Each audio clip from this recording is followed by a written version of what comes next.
Okay, welcome. Drink with James, episode 163.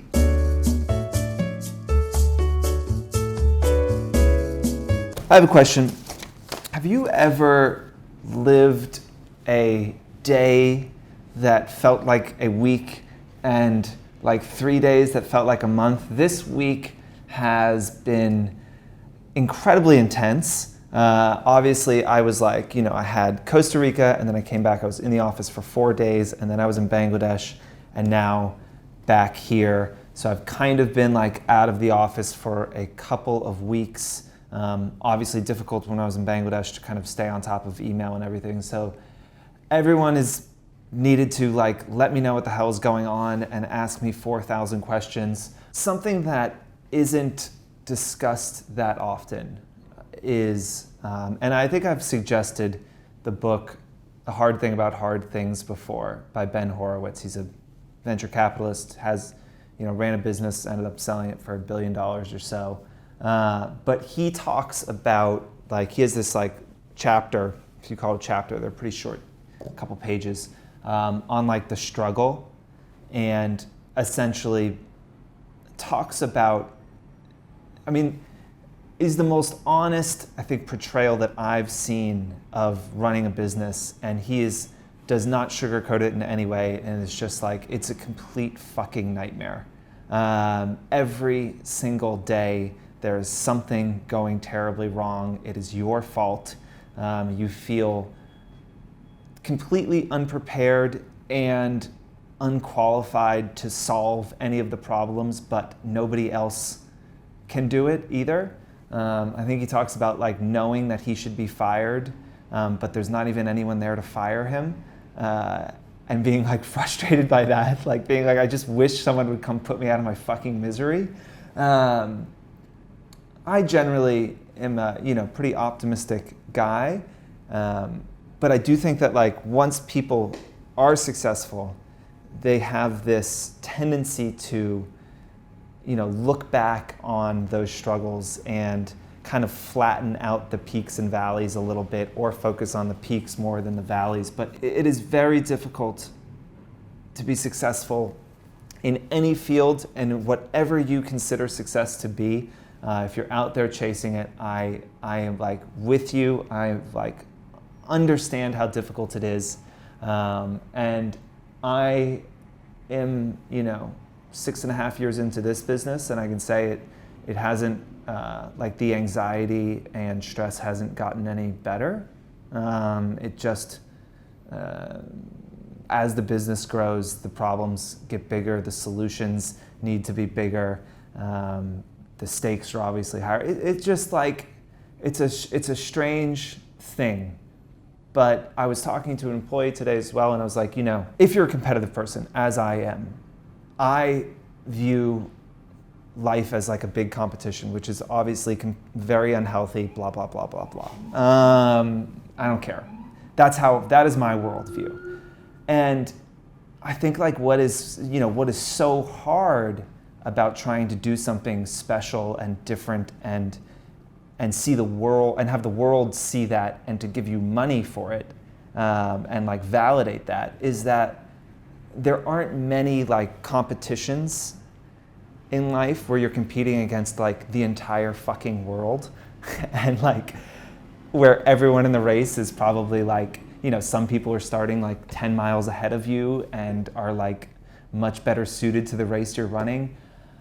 I just think it's such a big game, and if we even zoom it in more and look at the influencer space, there's over 1 billion people on Instagram right now, and maybe the top 1% of that are the people who are getting brand deals and doing something, making a living off this. It's probably even less than 1%.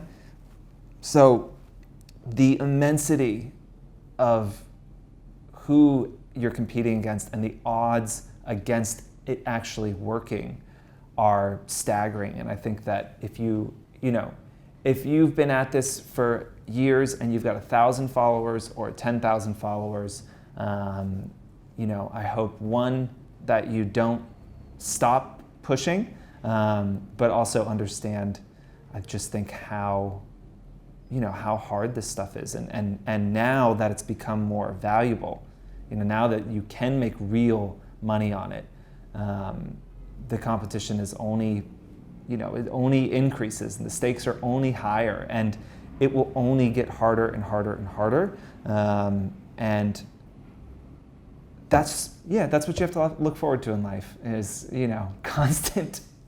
constant battle, or you can have a more balanced and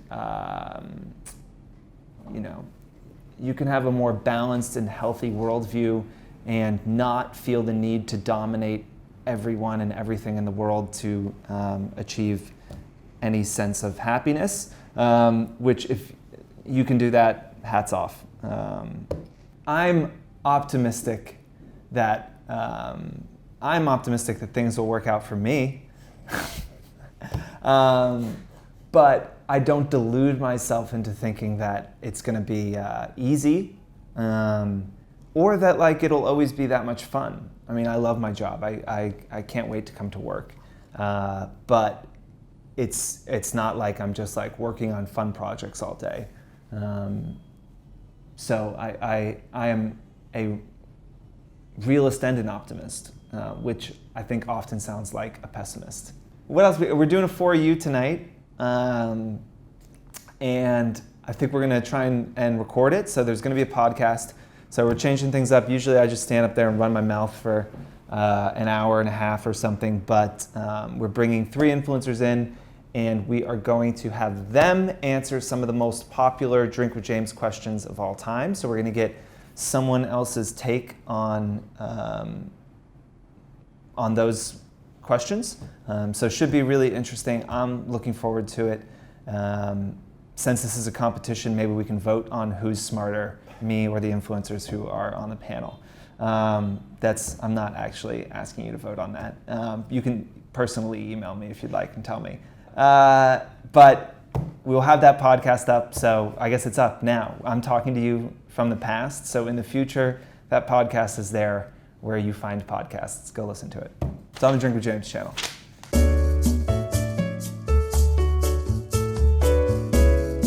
Okay, let's talk about chicken sandwiches, specifically fried chicken sandwiches, which I should say I'm personally not a huge fan of, strangely.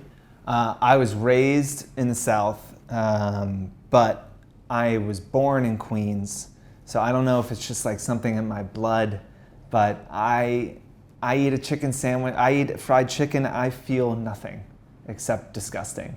If you've spent any time on the internet in the last few weeks, you've noticed that people with nothing better to do with their lives are talking about chicken sandwiches.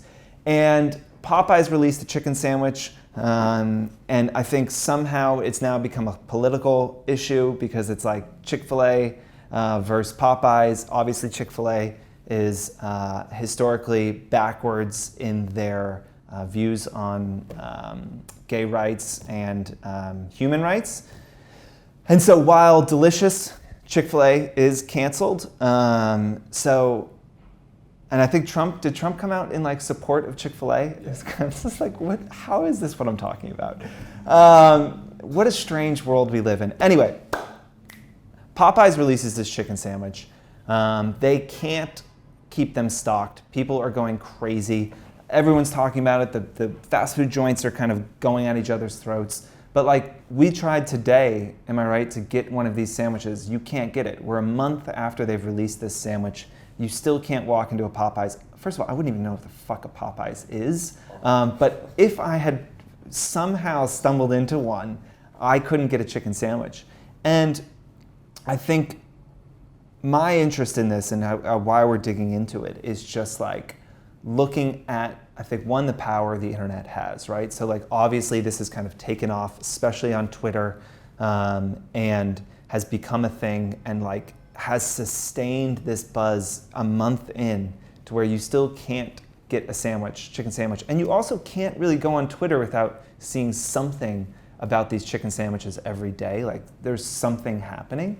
Popeyes, I think, has done a good job in kind of riding that wave. And so I was thinking about this and saying okay, well, nobody cares to see me sit around talking about chicken sandwiches. So like, what can you guys actually learn from this?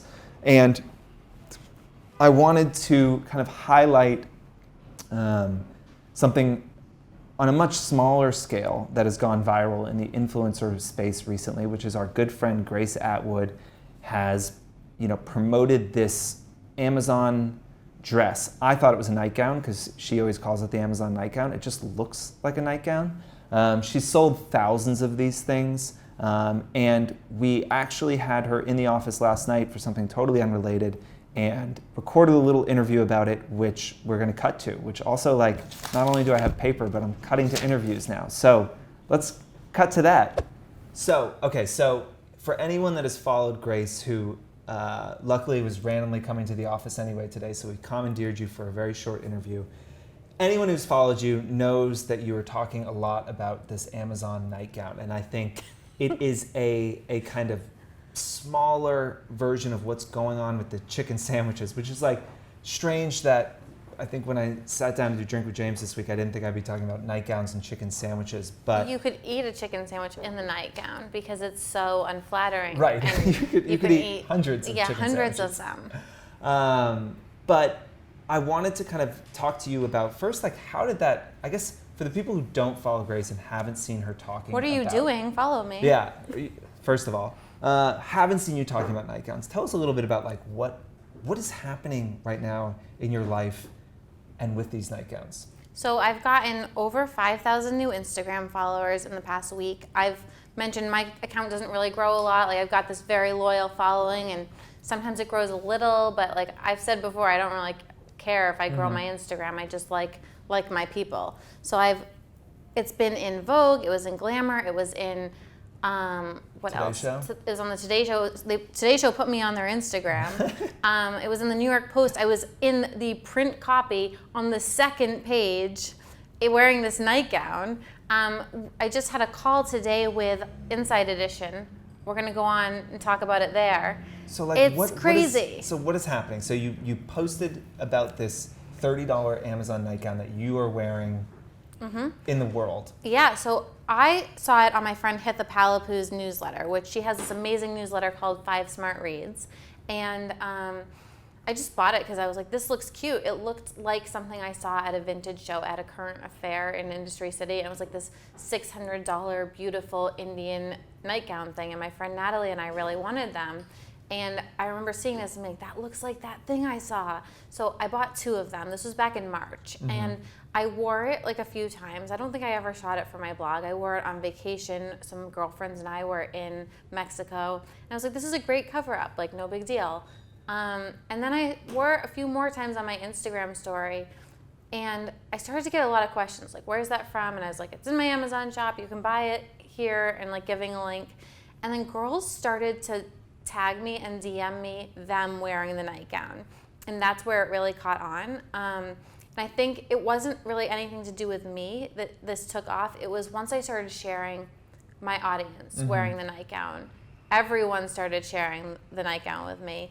And that's when it kind of took off.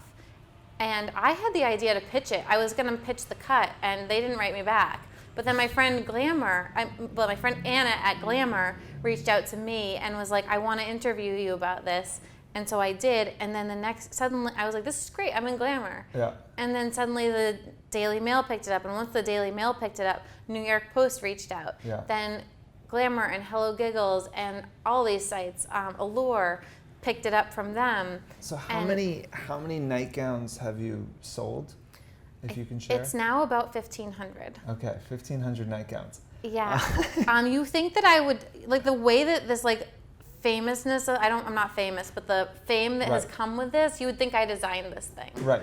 I'm also getting haters, like, coming at me for endorsing fast fashion and knockoffs. I'm like, dude, like, I bought this nightgown, like, kind of a I joke. didn't know. Like, I treat fast fashion as like dessert. Like, I indulge in it from time to time, but generally the price point I wear on my blog is much higher, and I really like to support smaller designers and quality. So buying the nightgown, I was like, it's just cute. Yeah. But girls love it, and I love that it makes people so happy. So what is it that, like, I guess, I think virality is something that, like, a lot of brands chase, right? They want to they want to replicate that and be able to do it whenever they want.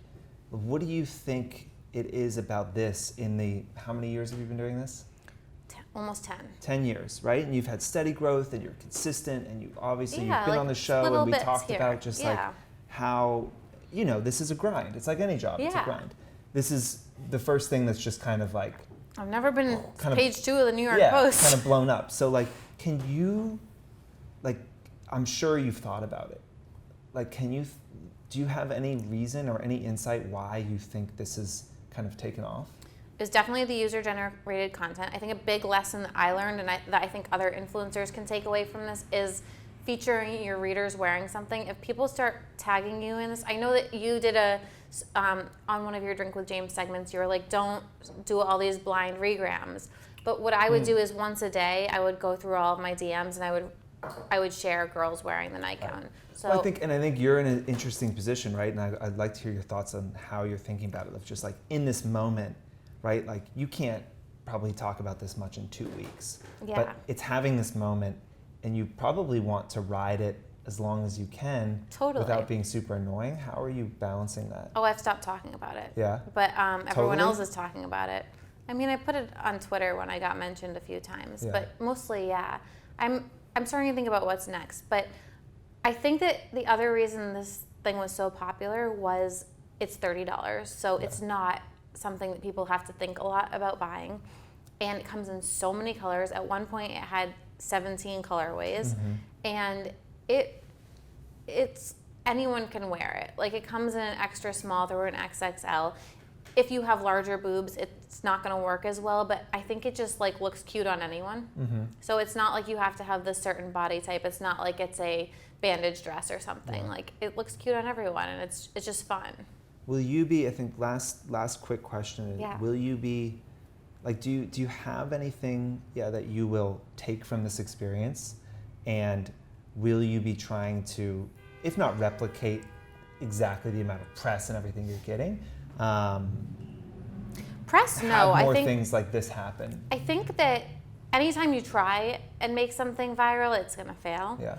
I think my biggest lesson is to find more ways to feature my audience on my site and on my social channels. Because I think that's something influencers don't think about. Is like it's got to be pretty cool to be a reader, a fan for years, who doesn't have a big following, to put their money and buy something you've suggested, post it. Yeah, and I hope people weren't just buying it to be reposted, and then but I think they just liked it. It's kind of cool, right? And then you start to feel like you're part of this community, and it's like, oh, you've seen now, 1,500 people buying it. I don't know how many times you've been tagged. Probably a good amount of those people have tagged you in it. Yeah, I've stopped regramming them because I also was getting like, we get it. Yeah. You like this nightgown, and I'm like, okay, I know, I'm gonna chill. It's time to calm down. Well, thank you. I don't know how we're going to cut to that, but thanks. That's it was great to come back. I think the big takeaway from this is internet culture. Like if you look at TikTok, right? TikTok is like almost entirely about memes, right? And I think the great thing about memes is the ability for everybody to participate in them, right? And so like with this chicken sandwich thing, it has allowed people to, one, make a bunch of funny jokes about chicken sandwiches, or just like chime in on what they think is the best chicken sandwich, which like apparently is something that everyone has an opinion on. And I think what Grace was saying was, she thinks this became such a thing because it was really cheap, so it was easy for people to participate, easy for them to buy this gown off Amazon. And then she was reposting her audience wearing it, and so it kind of encouraged joining into something, and it was something that instead of being a passive viewer or just like being a passenger in this case Grace's feed, they're participants in it, right? And so like it becomes this community thing, and at its best the internet does that. It like creates these communities, but I think increasingly, like as they scale and get bigger, they feel less like a community and more like a mob. But I think what memes can do is allow you to feel like you're part of this community. And so I think, if you're going to learn something from chicken sandwiches, it's like, think about what you can be doing to pull your community into the feed, to highlight the people who are following you, and create that sense that that by following you, they're kind of part of something, and they can actually participate in what you're doing and what you're talking about instead of just consuming it. So that's your chicken sandwich lesson for the day.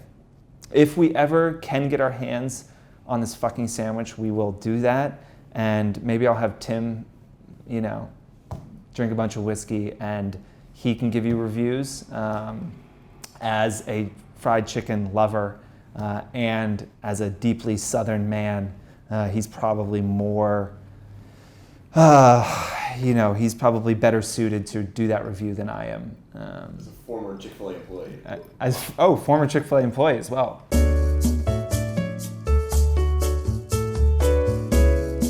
Topic number 2 that I want to talk about is also not a question, but every year we send out a big deck to all of our clients talking about holidays. And a big part of this deck is that we survey influencers and ask them a bunch of questions about holiday, right? Like, when do they start planning it? Do they do gift guides, et cetera, et cetera, et cetera. We do this because we want our clients thinking about holiday, because I think nearly half of the advertising dollars in America are spent in Q4 to support holiday.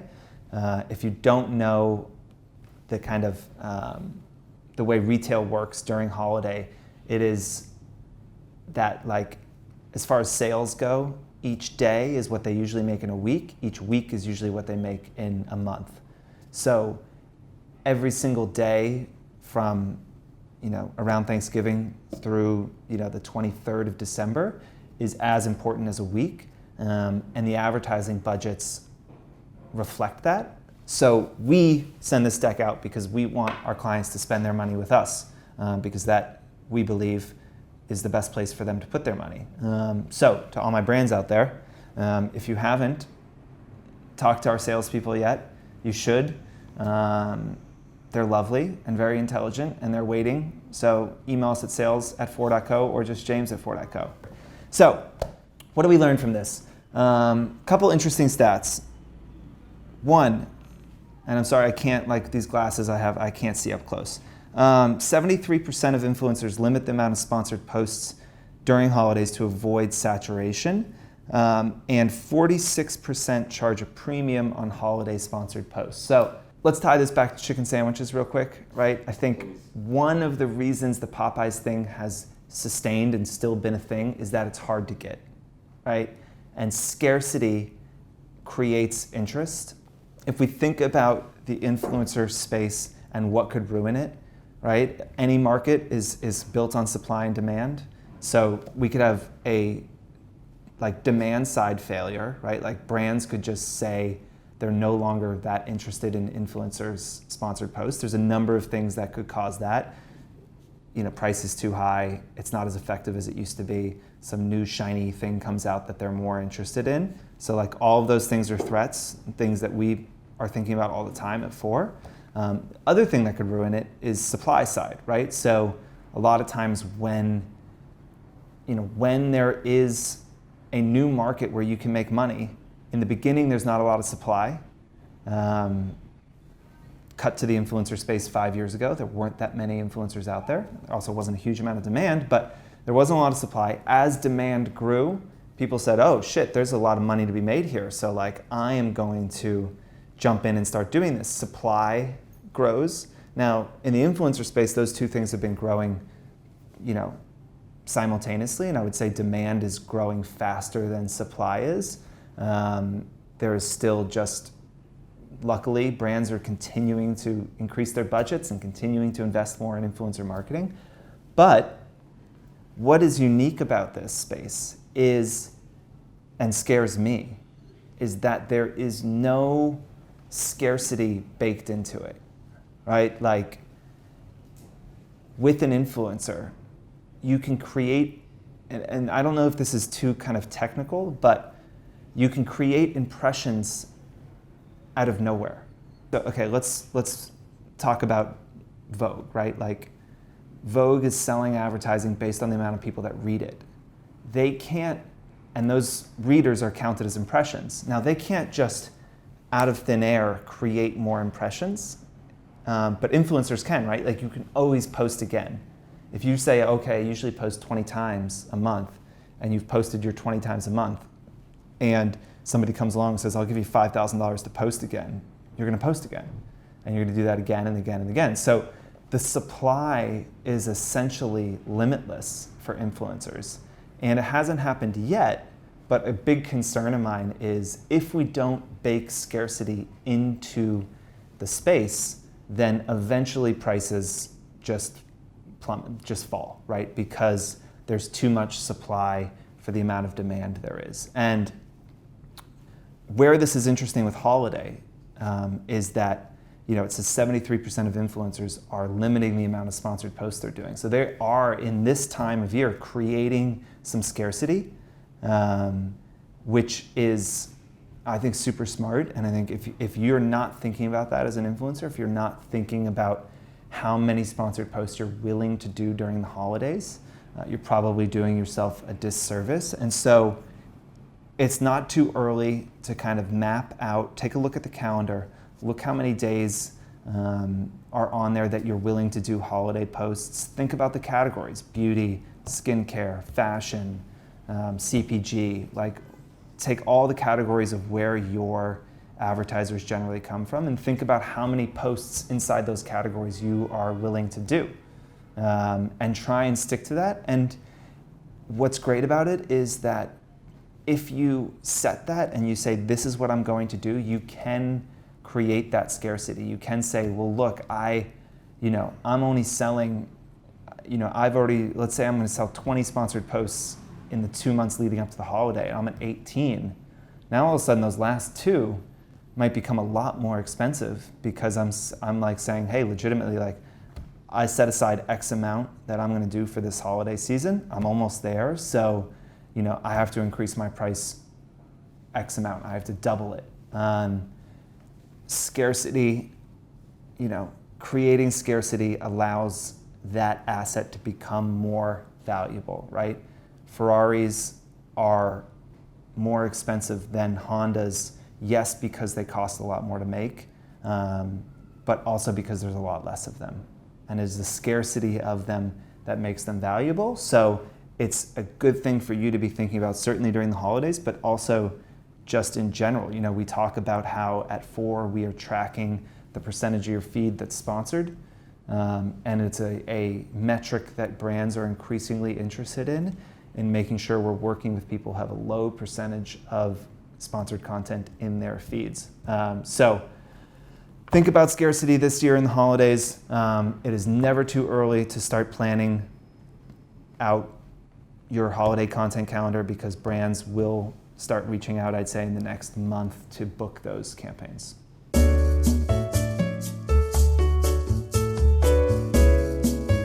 Lastly, we have a question about Fashion Week, specifically, what can I do as an influencer if I am not in New York to cover Fashion Week or stay up to date with it? First, I think Fashion Week more than ever before is very skippable. And we're doing some research right now, and so next week we're going to talk about this and talk about the kind of macro trends a little bit more. My assumption is that audiences also are just not really interested in Fashion Week content. So we are doing a little study right now that we'll be able to talk about more next week and see if that is true or not. But I think one of the reasons, like, if I think about myself, right, if we're going to talk about the macro stuff next week, I'm going to just talk about like the way I feel about it. So when I first saw Fashion Week, I was living in New York and I would hear that Fashion Week was happening. I didn't really know what it was. Certainly I had no ability to find that out. I wasn't reading fashion magazines or anything, but I would like notice that as I was working in Soho at the time, that there was like a lot of really tall women walking around Soho. And so it must mean it's Fashion Week. And then as kind of social became more of a thing and Tumblr started sending Tumblr influencers, I don't know what they're called, Tumblr bloggers to Fashion Week. I saw Fashion Week kind of through the people I followed for the first time, and it was super exciting, right? Because it was this world that was really mysterious and it was really difficult to get access to. It used to just be for editors and buyers. And it was like, it felt so like chic and unattainable, right? And so to see the kind of inner workings of that, and the parties and the shows and all the beautiful clothes and the beautiful people and backstage and how hectic that was, it was like really exciting the first time, the second time, the fifth time. I'm now on like, my 100th Fashion Week that I've been forced to watch on social media. And for me, each season is increasingly boring, right? Like it just is, it seems that we're talking about economics this week on the show. So let's use another economics term, which is just diminishing returns, right?